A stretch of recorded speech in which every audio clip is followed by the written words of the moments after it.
नमस्कार। कहानी कलश में आपका हार्दिक अभिनंदन है और आज मैं कक्षा 10वीं के लिए आत्मत्राण कविता लेकर उपस्थित हुआ हूं। इसके कवि रविंद्र गुरुदेव, जिनके नाम से हम जानते हैं, कविंद्र रविंद्र के भी नाम से जानते हैं, रविन्द्रनाथ ठाकुर हैं। और इस कविता का अनुवाद बंगला से इसका अनुवाद जो किया है पंडित हजारी प्रसाद द्विवेदी, जिन्हें हम आचार्य हजारी प्रसाद द्विवेदी के नाम से जानते हैं। और आपको मैं बताऊं, इस कविता की अद्भुत बात क्या है। ये एक प्रार्थना की कविता है, प्रार्थना गीत भी कह सकते हैं या प्रार्थना कविता कह सकते हैं। इसमें कवि ने बिल्कुल अलग ढंग से बात की है। तो इससे जो प्रश्न पूछे जाएंगे, पिछली बार तो इससे प्रश्न जो सीबीएसई के बोर्ड की परीक्षा में पूछे गए थे, वो प्रश्न था इस कविता का अनुवादक कौन है, जो आज तक कभी नहीं पूछा गया था और पहली बार इस तरह के प्रश्न पूछे गए थे, अनुवादक का नाम पूछा गया था। तो इसलिए सीबीएसई वाले कभी भी कहीं से भी एनसीईआरटी की बुक से कहीं से भी प्रश्न पूछ सकते हैं, इस बात को ध्यान में रखिएगा। और आज मैं जो आपको आत्मत्राण कविता करवाने जा रहा हूं, इस कविता की व्याख्या की है और इसके बाद जो प्रश्नोत्तर होगा वो अगले वीडियो में लाऊंगा। जिस तरह से मैं कक्षा में अपने विद्यालय में जो बच्चों को मैं पढ़ाता हूं, 10th की जो क्लास लेता हूं उसमें जो मैं पढ़ाता हूं, उस तरह से मैंने कविता को एक्सप्लेन किया है, उसका वर्णन किया है। मजा आएगा, आप देखिए, पूरा वीडियो देखिएगा, आपका जो भी कहीं पर डाउट होगा वो क्लियर हो जाएगा। और इसके बाद भी अगर रह जाए तो आप चैट बॉक्स में, कमेंट्स बॉक्स में कमेंट्स लिखकर मुझे बताइए और मैं फिर अगला जो वीडियो बनाऊंगा, प्रश्नोत्तर वाला जो वीडियो लेकर मैं आऊंगा। और ध्यान दीजिए, मैं 2 तरह के प्रश्नोत्तर लेकर आऊंगा। एक प्रश्नोत्तर होगा कौन सा, बहुविकल्पीय प्रश्नों के, और दूसरा जो होगा दीर्घ उत्तरीय प्रश्नों के भी होंगे। तो इस तरह से एक अलग वीडियो बनेगा, क्योंकि आमतौर पर मैंने देखा है कि वीडियो बड़ा हो जाता है और आप लोगों को दिक्कत होती है। इसलिए मैं छोटे छोटे वीडियो बना रहा हूं, जिससे कि जिस बच्चे को सिर्फ कविता को एक्सप्लेन सुनना है तो उसके लिए अलग वीडियो है, जिस बच्चे को प्रश्नोत्तर करना है उसके लिए अलग वीडियो होगा। तो मैं आपकी सुविधा के लिए काम कर रहा हूं। और भाई यकीन मानिए कि अगर आप कमेंट्स जब करते हैं तो मुझे ये एहसास होता है और हम पूरे उसको रिसर्च में लग जाते हैं, शोध में लग जाते हैं। उस कविता से जुड़े हुए जितने प्रश्न होते हैं जिन भिन्न भिन्न पुस्तकों में, वहां से मैं उसे कलेक्ट करता हूं, उसके उत्तर बनाता हूं और फिर आपके लिए लेकर आता हूं। तो मैं आपको आइए कविता सुनते हैं और फिर उसको एक्सप्लेन मैं करता हूं। सबसे पहले आइए रविन्द्रनाथ ठाकुर का परिचय प्राप्त करते हैं, आत्मत्राण के यशस्वी कवि। रविन्द्रनाथ ठाकुर का जन्म 6 मई 1861 ईस्वी में बंगाल के संपन्न परिवार में हुआ था और नोबेल पुरस्कार पाने वाले पहले भारतीय हैं। इनकी शिक्षा दीक्षा घर पर ही हुई। छोटी उम्र में ही स्वाध्याय से अनेक विषयों का ज्ञान अर्जित कर लिया। बैरिस्ट्री पढ़ने के लिए विदेश भेजे गए, लेकिन बिना परीक्षा दिए ही लौट आए। रविंद्रनाथ की रचनाओं में लोक संस्कृति का स्वर प्रमुख रूप से मुखरित होता है। प्रकृति से इन्हें गहरा लगाव था। इन्होंने लगभग 1000 कविताएं और 2000 गीत लिखे। चित्रकला, संगीत और भाव नृत्य के प्रति इनके विशेष अनुराग के कारण रविंद्र संगीत नाम की एक अलग धारा का ही सूत्रपात हो गया। रविंद्र संगीत, ध्यान दीजिए, ये बहुआयामी व्यक्तित्व के धनी थे। ये कविता, उपन्यास, कहानी, नाटक, चित्रकला किसमें आगे नहीं थे, ये सोचने की बात है।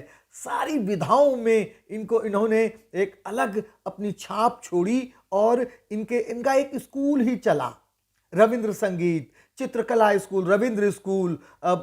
चित्रकला में, गीत में, कविता के तो हैं ही, नोबेल पुरस्कार इन्हें मिला है। इन्होंने शांति निकेतन नाम की एक शैक्षिक और सांस्कृतिक संस्था की स्थापना की। यह अपनी तरह का अनूठा संस्थान माना जाता है। आपको मैं बताऊं, शांति निकेतन से मैंने पीएचडी की है और जब मैं 2008 में शांति निकेतन पहली बार गया था तो सुबह सुबह मैं गया था, लगभग 7 बजे के आसपास में कैंपस चला गया था। तो वहां मैं देखता क्या हूं कि हर एक पेड़ के पास एक क्लास है, कक्षा लगी हुई है। हर एक पेड़ के पास विशाल घने पेड़ हैं और उस पेड़ के नीचे बच्चे पढ़ रहे हैं।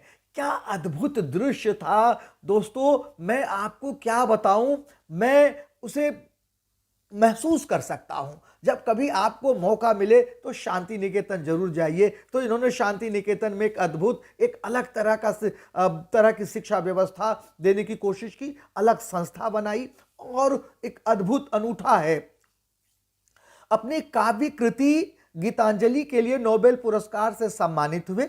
रविन्द्रनाथ ठाकुर की अन्य प्रमुख कृतियां हैं नैवेद्य, पूर्वी, बलाका, क्षणिका, चित्र और सांध्य गीत, काबुलीवाला और सैकड़ों अन्य कहानियां, उपन्यास गोरा, घरे बाहिरे और रविंद्र के निबंध, ये इनकी जो हैं इनकी रचनाओं के हैं। अब देखते हैं कि इस कविता में क्या है। पाठ प्रवेश करते हैं। उसके बाद करे, तैरना चाहने वाले को पानी में कोई उतार तो सकता है, उसके आसपास भी बना रह सकता है, मगर तैरना चाहने वाला जब स्वयं हाथ पांव चलाता है तभी तैराक बन पाता है। परीक्षा देने जाने वाला जाते समय बड़ों से आशीर्वाद की कामना करता ही है, बड़े आशीर्वाद देते भी हैं, लेकिन परीक्षा तो उसे स्वयं ही देनी पड़ती है। इसी तरह जब दो पहलवान कुश्ती लड़ते हैं तब उनका उत्साह तो सभी दर्शक बढ़ाते हैं, इससे उनका मनोबल भी बढ़ता है, मगर कुश्ती तो उन्हें खुद ही लड़नी पड़ती है। प्रस्तुत पाठ में कवि गुरुदेव मानते हैं कि प्रभु में सब कुछ कर देने की शक्ति है, संभावना है, सामर्थ्य है, फिर भी वह यह कतई नहीं चाहते कि वही सब कुछ कर दे। कभी कामना करता है कि किसी भी आपद विपद में, किसी भी द्वंद्व में सफल होने के लिए संघर्ष का वह स्वयं रास्ता बनाए, प्रभु को कुछ न करना पड़े। फिर आखिर वह अपने प्रभु से चाहते क्या है। आइए, कविवर जो है की जो कविता है, ये जो गीत है प्रार्थना गीत, इसका जो अनुवाद है, रविन्द्रनाथ ठाकुर की प्रस्तुत कविता का बंगला से हिंदी में अनुवाद श्रद्धेय आचार्य हजारी प्रसाद द्विवेदी ने किया है। द्विवेदी जी हिंदी साहित्य को समृद्ध करने में अपूर्व योगदान इनका है। यह अनुवाद बताता है कि अनुवाद कैसे मूल रचना की आत्मा को अक्षुण्ण यानी बचाए हुए की जा सकती है। ध्यान दीजिए, इस बार का जो प्रश्न था, एग्जाम था और बोर्ड की परीक्षा, पहली बार इस तरह का प्रश्न पूछा गया था कि इस कविता का अनुवादक कौन है, और उसमें ऑप्शंस दिए थे बहुविकल्पीय प्रश्न में, जो अलग से होता है। देखिए प्रश्न किस तरह के होते हैं, एक काव्यांश दिया होता है, उससे 5 बहुविकल्पीय प्रश्न पूछे जाते हैं, 2 बहुविकल्पीय प्रश्न अन्य होते हैं जो भिन्न भिन्न कविताओं से प्रश्न होते हैं। तो उसमें भिन्न भिन्न जो थे 2 प्रश्न जो थे, उनमें से एक प्रश्न था कि आत्मत्राण कविता का अनुवादक कौन है। ये तो ध्यान दीजिएगा, अनुवादक का भी ध्यान रखना है। सीबीएसई की परीक्षा है, उसमें कहीं से भी कुछ भी प्रश्न आपसे पूछा जा सकता है, इसलिए इन सारी बातों का आप ध्यान रखिएगा। और एक बात और, कई बार वैसे तो साइंस में और मैथ्स वाले ये कहते हैं, एसएसटी वाले भी कहते हैं, हिंदी से मैं भी यही कहना चाहता हूं कि एनसीईआरटी की किताब जो है बाइबल की तरह है। उसे कहीं पर भी, चाहे पाठ प्रवेश हो या चाहे जीवनी हो, आप एक बार उसे जरूर पढ़ लीजिए। हो सकता है कि यहां से भी प्रश्न आपसे पूछा जा सकता है, प्रश्न पूछे। तो आइए सबसे पहले हम कविता करते हैं। कविता है आत्मत्राण, आत्मरक्षा। आत्मत्राण क्या हुआ? आत्मरक्षा। और आत्मरक्षा, विपदाओं से मुझे बचाओ, यह मेरी प्रार्थना नहीं। विपदाओं यानी मुसीबतों से मुझे बचाओ, ये मैं तुमसे प्रार्थना नहीं करता। केवल इतना हो करुणा में, कभी न पाऊं विपदा में भय। लेकिन हे ईश्वर, इतना करना, इतनी सी कृपा करना कि मैं कभी भी मुसीबतों से घबराऊं नहीं। मैं तुमसे ये नहीं कहता विपदाओं से मुझे बचाओ, यह मेरी प्रार्थना नहीं, केवल इतना हो करुणामय, कभी न पाऊं विपदा में भय, कभी न विपदा में पाऊं भय। इस तरह से पंक्ति है। कभी कहता क्या है? कभी कहता है, हे प्रभु, मेरी आपसे यह प्रार्थना है कि मुसीबतों से आप मुझे बचाएं। ये मैं प्रार्थना नहीं कर रहा, मेरी रक्षा करें ये भी नहीं कह रहा। मैं कह रहा हूं कि मैं तो केवल इतना चाहता हूं कि जब कभी भी मुझ पर कोई विपत्ति आए तो मैं बिना डरे उसका सामना कर सकूं। ये कभी न विपदा में पाऊं भय, विपदा से मैं कभी न घबराऊं, कभी डरूं नहीं। दुख ताप से व्यथित चित्त को न दो सांत्वना, नहीं सही, पर इतना होवे करुणा में दुख को मैं कर सकूं सदा जय। यानी क्या कह रहा है? कभी कह रहा है कि दुख ताप से मुझे सांत्वना न दो कभी, कोई बात नहीं। मेरे यह मैं भी नहीं चाहता कि जब कोई विपत्तियों की पीड़ा से मेरा मन दुखी हो जाए, व्याकुल हो जाए, तो आप मुझे सांत्वना दें। मैं अपने दुखों को स्वयं सहन कर लूंगा, परंतु हे करुणामय, इतना करना कि मैं ऐसे कष्टकारी समय में भी केवल इतना चाहता हूं कि इन दुखों पर, वे जो दुख होंगे उस पर मैं विजय प्राप्त कर सकूं, उसको मैं जीत सकूं। कोई सहायक दुख को मैं कर सकूं सदा जय। कोई कहीं सहायक न मिले तो अपना बल पौरुष ना हिले, कोई सहायक न मिले तो कोई भी मेरा बल पौरुष जो है वह हिले ना। हानि उठानी पड़े जगत में, लाभ अगर वंचना रही तो भी मन में ना मानुष है। कभी क्या कहता है? कभी कहता है कि हे करुणामय, मैं ऐसे कष्टकारी समय में भी केवल इतना चाहता हूं कि उन दुखों पर मैं विजय प्राप्त कर सकूं, आप मुझ में इतनी शक्ति दें। और क्या कह रहा है? कभी कह रहा है कि कभी प्रभु से, हे प्रभु, यदि जब मैं कभी मेरे जीवन में मुसीबत आए और मुसीबत के समय मेरी सहायता करने वाला कोई ना हो, अर्थात क्या कहता है? कहता है कि कोई भी मेरा सहारा ना बने, तब भी मेरी प्रार्थना है कि अपना बल पौरुष जो है, मेरी शक्ति और पराक्रम जो है वह न डगमगाए, कभी न हिले, पराक्रम बना रहे, विश्वास बना रहे। हानि उठानी पड़े जगत में, लाभ अगर वंचना रही तब भी, तो भी मन में ना मानुष है। क्या कह रहे? आत्मविश्वास न डगमगाए। यदि कभी संसार में मुझे किसी भी चीज की हानि हो, लाभ प्राप्त न हो सके, कभी किसी प्रकार का धोखा हो, तो भी मेरे मन में नुकसान के प्रति कोई पश्चाताप ना हो, ग्लानि ना हो, कोई ऐसी चीज ना हो, लेकिन बस इतना हो करुणामय, मेरा त्राण करो निस दिन। मैं ये चाहता हूं कि हे प्रभु, हाँ, एक बार फिर से सुनिए, कह रहा कि हानि उठानी पड़े जगत में, लाभ अगर वंचना रही तो भी मन में ना मानुष है, मेरा त्राण करो अनुदिन। तुम मेरी यह प्रार्थना नहीं, मेरी रक्षा करो रोज।